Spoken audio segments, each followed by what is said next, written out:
Good morning friends. आज हम start कर रहे हैं क्लास 11th का बेसिक, यानी कि मैं एक बेसिक लेक्चर की बात कर सकता हूं जहां पर बेसिकली हम सीखने वाले हैं assets, expenses, losses, revenue, income, gain. एक चीज में और बढ़ा सकता हूं इसके अंदर, प्रॉफिट।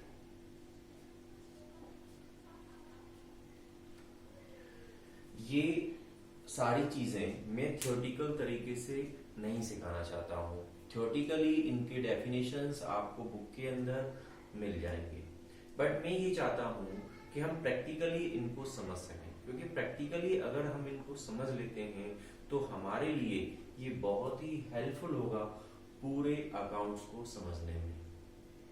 अब ये समझाने से पहले मैं यहाँ पहले ये समझा दूं कि जो ईयर हमारे पास में है वो ईयर बेसिकली कैलेंडर ईयर होता है और फाइनेंशियल ईयर होता है। कैलेंडर सबके घरों में होता है और कैलेंडर बेसिकली स्टार्ट होता है 1 जनवरी से लेकर के 31 दिसंबर।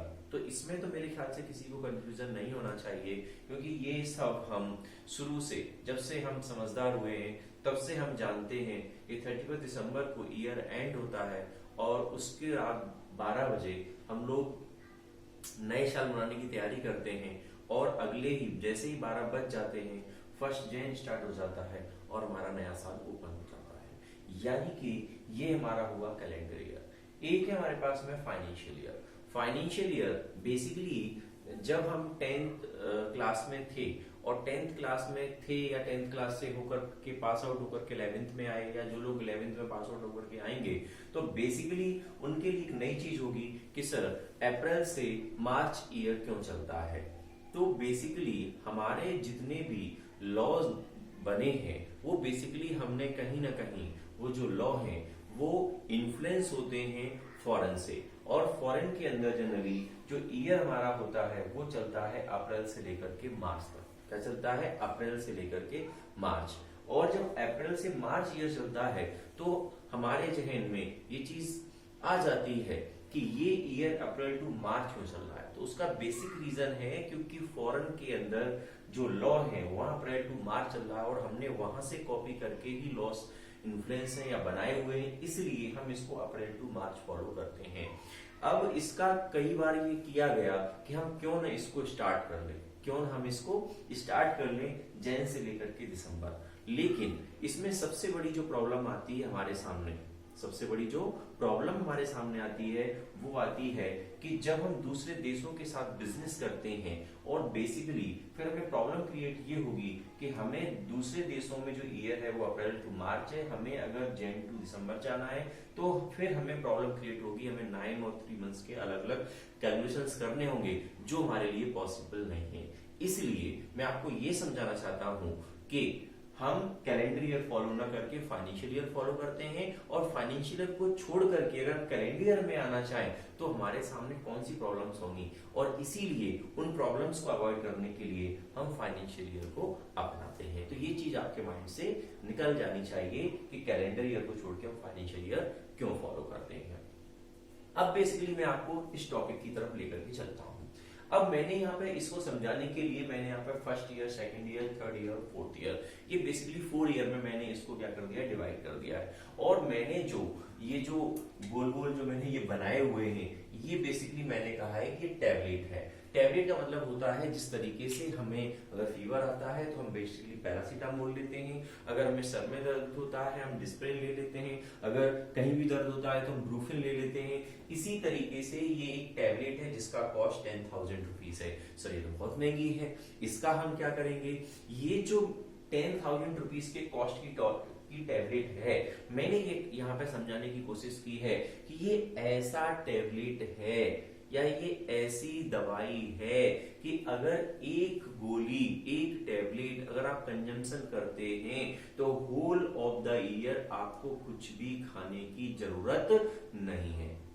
यानी कि अगर एक टैबलेट आपने कंजम्पशन कर दिया तो होल ऑफ द ईयर आप उसी एफिशिएंसी से काम कर पाएंगे जिस एफिशिएंसी से अभी कर रहे हैं। और अभी जिस एफिशिएंसी से काम कर रहे हैं उसे करने के लिए आप चाय पीते हैं, आप नाश्ता करते हैं, ब्रेकफास्ट करते हैं, उसके बाद में आपका लंच होता है, फिर उसके बाद में आप कोई कहना चाहिए चाय या फिर स्नैक्स लेते हैं, फिर उसके बाद में रात में आपका डिनर होता है, जूस वगैरह भी लेते हैं। ये सारी चीजें करने की जरूरत नहीं है। यानी कि एक अगर आपने टैबलेट कंज्यूम कर ली तो इसके अंदर वो सारी एनर्जी है जो आपको दिन भर तरोताजा रखती है।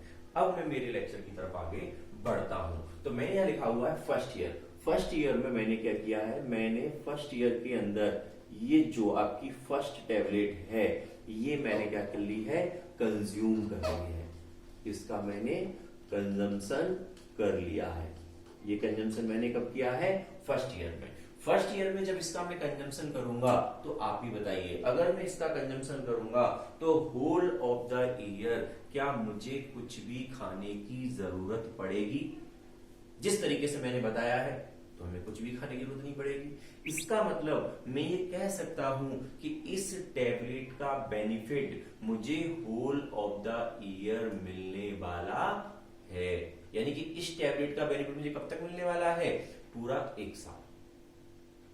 1 साल तक इसका बेनिफिट मिलेगा। इसका मतलब अभी अगर मैंने इसका कंजम्पशन किया है तो अभी मेरे पास रिमेनिंग टैबलेट्स कितने हैं, 3। अभी मेरे पास में कितने रिमेनिंग टैबलेट्स हैं, 3 रिमेनिंग टैबलेट्स हैं। इनका बेनिफिट कब मिलेगा, तो इनका बेनिफिट मुझे मिलेगा नेक्स्ट 3 इयर्स। यानी कि इस ईयर को अगर मैं छोड़ दूं तो आने वाले 3 सालों में इन 3 टैबलेट्स का बेनिफिट मुझे मिलेगा। अब मैं आपको समझाता हूं एसेट्स और एक्सपेंसेस। ये जो नेक्स्ट 3 इयर्स में जिनका मुझे बेनिफिट मिलेगा ये तीनों टैबलेट्स मेरे लिए एसेट्स हैं। और जो टैबलेट का कंजम्पशन मैंने कर लिया है और उसका बेनिफिट मुझे इसी ईयर में मिल जाएगा उसे मैं कहता हूं एक्सपेंसेस। क्या कहता हूं, एक्सपेंसेस। यानी कि फर्स्ट ईयर में जो फर्स्ट टैबलेट का मैंने कंजम्पशन किया था ये मेरे लिए क्या है, एक्सपेंसेस। ये क्या हो गया मेरे लिए, एक्सपेंसेस। और जो फर्स्ट ईयर में मेरे पास में 3 रिमेनिंग टैबलेट्स हैं,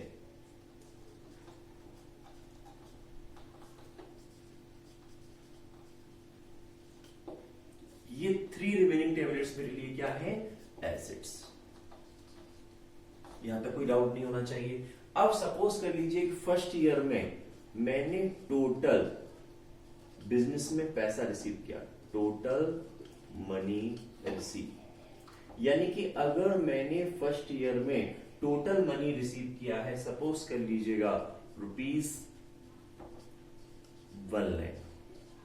मान लीजिए टोटल मैंने 1 लाख रुपीज रिसीव किया है टोटल, इसमें मैंने कुछ भी अभी नहीं हटाया है। तो जब मैं किसी भी बिजनेस में टोटल मनी जो रिसीव कर रहा हूं, अब वो टोटल मनी जो रिसीव मैं कर रहा हूं वो सेल से हो सकता है। सपोज कर लीजिए मेरी किराने की दुकान है, आजकल तो किराने की दुकान ज्यादा चल रही है, तो सेल से अगर मुझे रिसीव हो रहा है तो भी ये मेरे पास में रिसीव हो सकता है मुझे। या फिर सपोज कर लीजिए अगर मैं डॉक्टर हूं तो मैं फी ले सकता हूं, अगर मैं टीचर हूं तो भी मैं फी ले सकता हूं, अगर सपोज कर लीजिए मेरा ट्रांसपोर्टेशन का बिजनेस है तो वो क्या कर सकते हैं, फेयर ले सकते हैं, अगर सपोज कर लीजिए मैं कंसल्टेंसी देता हूं,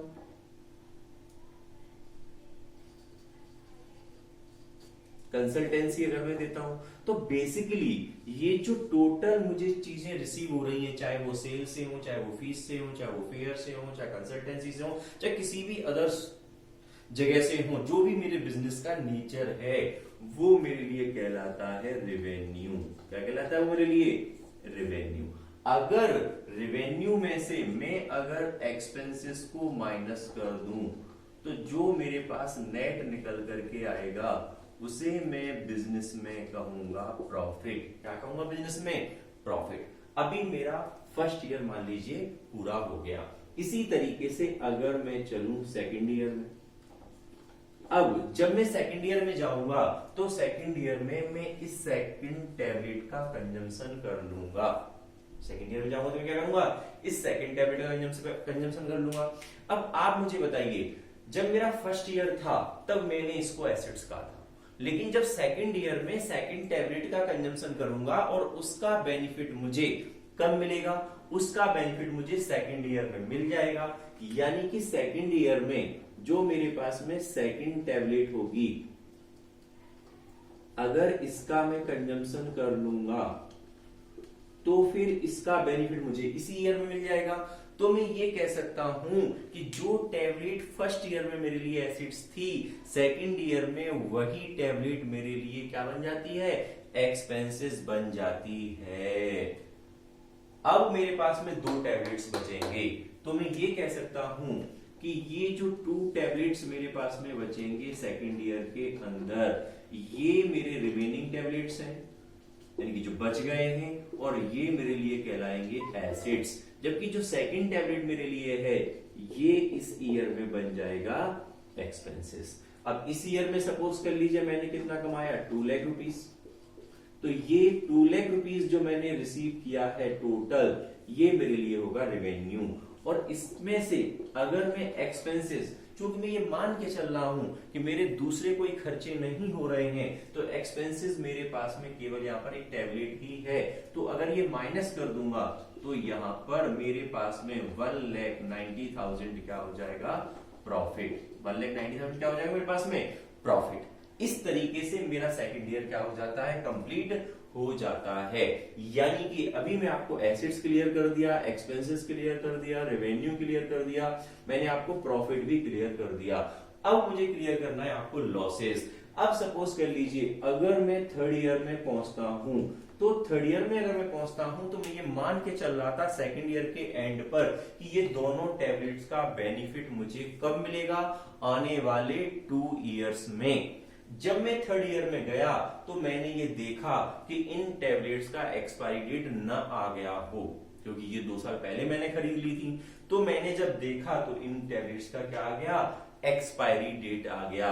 और डॉक्टर्स हमें एडवाइस करते हैं कि अगर टैबलेट का एक्सपायरी डेट आ जाए तो वो हमें कंजम्पशन नहीं करना चाहिए। तो थर्ड ईयर के अंदर जो थर्ड और फोर्थ टैबलेट हैं, ये क्या हो गया, इनका एक्सपायरी पीरियड आ गया।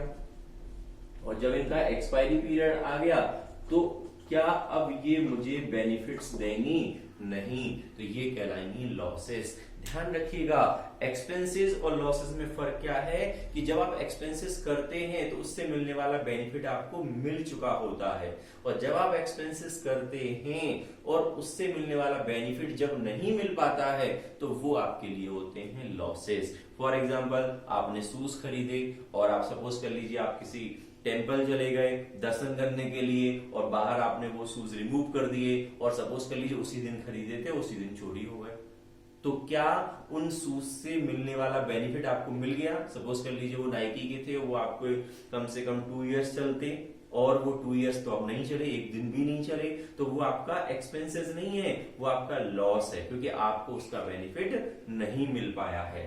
तो इस तरीके से मेरे पास में थर्ड ईयर में थर्ड और फोर्थ जो टैबलेट्स हैं, तो उनका क्या आ गया मेरे पास में, एक्सपायरी डेट आ गई, और एक्सपायरी डेट आ गई, इसलिए ये जो टैबलेट्स हैं ये मेरे लिए क्या कहलाएंगी, लॉसेस। तो इस तरीके से मैंने आपको लॉसेस भी बता दिए। अब बात आती है गेन की और इनकम की। छोटी सी बात है, इसे और समझ लीजिए, हमारा लेक्चर पूरा हो जाएगा। अब मैं जो आपको समझाना जा रहा हूं, वो समझा रहा हूं गेन। गेन सपोज करिएगा बिजनेस, जब आप बिजनेस में डील करते हैं तो बेसिकली किसी भी बिजनेस में जब आप डील करते हैं तो डील करते हैं गुड्स के बीच में। किसके बीच में डील करते हैं? गुड्स के बीच में। अब ये समझाने के लिए मुझे एक चीज आपको और समझानी पड़ेगी, गुड्स, क्योंकि जब तक गुड्स समझ में नहीं आएगा तब तक हमें यहाँ प्रॉब्लम क्रिएट होगी।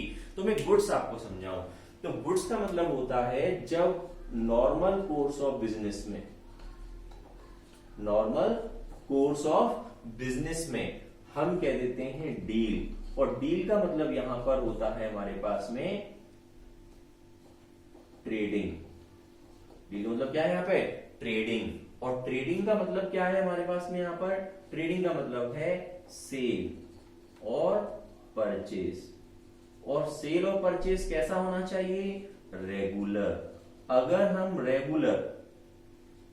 अगर हम रेगुलरली किसी चीज को खरीदते और बेचते हैं, अगर हम रेगुलरली किसी चीज को खरीदते और बेचते हैं तो वो हमारे पास में आते हैं गुड्स में। ठीक है, अब सपोज कर लीजिए कि आपका जो बिजनेस है वो बिजनेस है, सपोज कर लीजिए आपके पास में फैन का बिजनेस है। आप फैन खरीदते और बेचते हैं तो ये फैन का बिजनेस हो गया। अब सपोज कर लीजिए कि आपके बिजनेस में कंप्यूटर है।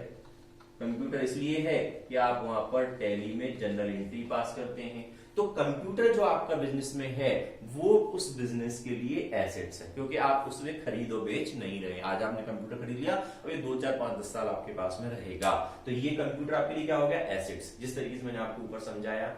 अब कंप्यूटर अगर आपके लिए एसेट्स है, अगर उस कंप्यूटर को आप सेल करें और उस पर अगर आपको प्रॉफिट हो, यानी कि कंप्यूटर को आप सेल नहीं करते जनरली, लेकिन कंप्यूटर को अगर आप क्या कर दें, सेल कर दें, और उस पर अगर आपको प्रॉफिट हो तो इसे हम प्रॉफिट न कह करके इसे हम बोलेंगे गेन। क्या बोलेंगे, गेन। ठीक है, तो इस तरीके से हमारे पास में गेन क्लियर हो जाता है। अब बचता हमारे पास में इनकम। देखो इनकम का मतलब हमें यहाँ पे ये समझना है कि सपोज कर लीजिए कि हमारा जो बिजनेस है वो नए फैंस खरीदना और बेचने का है। ठीक है, लेकिन सपोज कर लीजिए जब बिजनेस में हमारे पास पैसा आता है तो उस पैसे को हम क्या करते हैं, किसी को उधार दे देते हैं, और जब हम किसी को उधार देते हैं तो उससे हम ब्याज ले लेते हैं। तो एक तरीके से हमने यहाँ पर इनकम जनरेट की है इंटरेस्ट से। तो ये जो इंटरेस्ट से इनकम जनरेट की है ये हमारे बिजनेस के लिए कहलाएगी इनकम। क्या कहलाएगी हमारे बिजनेस के लिए, इनकम। तो इस तरीके से आपको assets, expenses, losses, revenue, income, gain और प्रॉफिट। अब मैं आपको थोड़ा सा यहाँ पे ब्रीफ कर दूं यही सारा का सारा टॉपिक। सपोज कर लीजिए मैंने अगर आपसे कहा कि मान लीजिए मेरा बिजनेस है, मेरे बिजनेस में क्या सपोज कर लीजिए हम बिजनेस नहीं लेते हैं, हम क्योंकि हम नॉर्मल हैं, हमने अभी पढ़ना ही चालू किया 11th में, तो मान लीजिए आपके घर में फैन है, तो अब आप बताइए फैन वो जो है वो कितना चलने वाला है। तो ऑन एन एवरेज फैन आपका 4 to 7 ईयर्स चलने वाला है, या 6 to 7 ईयर्स या 10 चलने वाला है। तो आप ही बताइए उस फैन का बेनिफिट आपको उसी ईयर में मिल गया या उस ईयर से ज्यादा समय तक मिलेगा, उस ईयर से ज्यादा समय तक मिलेगा, यानी कि एसेट्स है। यहीं पर मैं दूसरा एग्जांपल दे देता हूं। दूसरा एग्जांपल मैं आपको ये दे देता हूं कि सपोज कर लीजिए घर में ऑल आउट है, ऑल आउट की मशीन होती है और ऑल आउट की मशीन में एक रिफिल लगती है। अब जो रिफिल आप जो ऑल आउट की मशीन में लगाते हैं वो रिफिल जनरली जो चलती है वो 1 मंथ चलती है। कोई कम चलाता है तो हो सकता है कि वो 40 डेज चल जाती हो, कोई ज्यादा चलाता है दिन में भी लगाया रहता है, हो सकता है वो 20 डेज चलती हो। तो वो जो रिफिल है वो रिफिल उस बिजनेस के लिए एक्सपेंसेस है या उस घर के लिए एक्सपेंसेस है। और सपोज कर लीजिए कि ऑल आउट की मशीन अगर आप अच्छे से रखते हैं तो जनरली वो 2-3 साल चल जाती है। ऐसे समय में वो ऑल आउट की जो मशीन है वो एसेट्स है। क्या है, एसेट्स है। और अगर ऑल आउट की मशीन कोई आपकी तोड़ दे या चुरा ले जाए, आप खरीद के लाए हैं तो उसका बेनिफिट आपको नहीं मिल पाया, तो ऐसे समय में वो आपके लिए क्या हो जाता है, लॉस हो जाता है।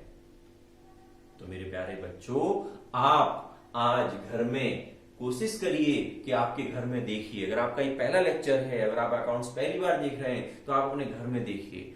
घर में क्या देखिए, फैन देखिए, ट्यूबलाइट देखिए, रेफ्रिजरेटर देखिए, टीवी देखिए, मोबाइल देखिए, गैजेट्स जितने भी आपके घर में हैं वो देखिए, कार देखिए, बाइक देखिए, स्कूटी देखिए। घर के अंदर छोटी छोटी चीजें हैं, क्रीम है, पाउडर है, पेन है, पेंसिल है, जितने भी मटेरियल्स हैं घर के अंदर, और आप इस लेक्चर के माध्यम से समझने की कोशिश कीजिए कि वो एसेट्स है या एक्सपेंसेस। अगर एसेट्स और एक्सपेंसेस में डिफरेंस करना अगर आप समझ गए तो आपके लिए अकाउंट्स समझना बहुत ही आसान होगा। तो इसलिए आज मैं इस पूरा का पूरा ये जो टॉपिक है इसको मैं खत्म करता हूं, और आप इसको अच्छे से रीड आउट करेंगे, समझेंगे, और इसके बाद अगर 12th के बच्चे भी हैं, अगर उन्हें प्रॉब्लम जाती है तो वो उस टॉपिक को समझ सकते हैं, और अगर कोई फिर भी प्रॉब्लम आती है तो आप कमेंट बॉक्स में मुझे नीचे क्वेरी भेज सकते हैं। Thank you.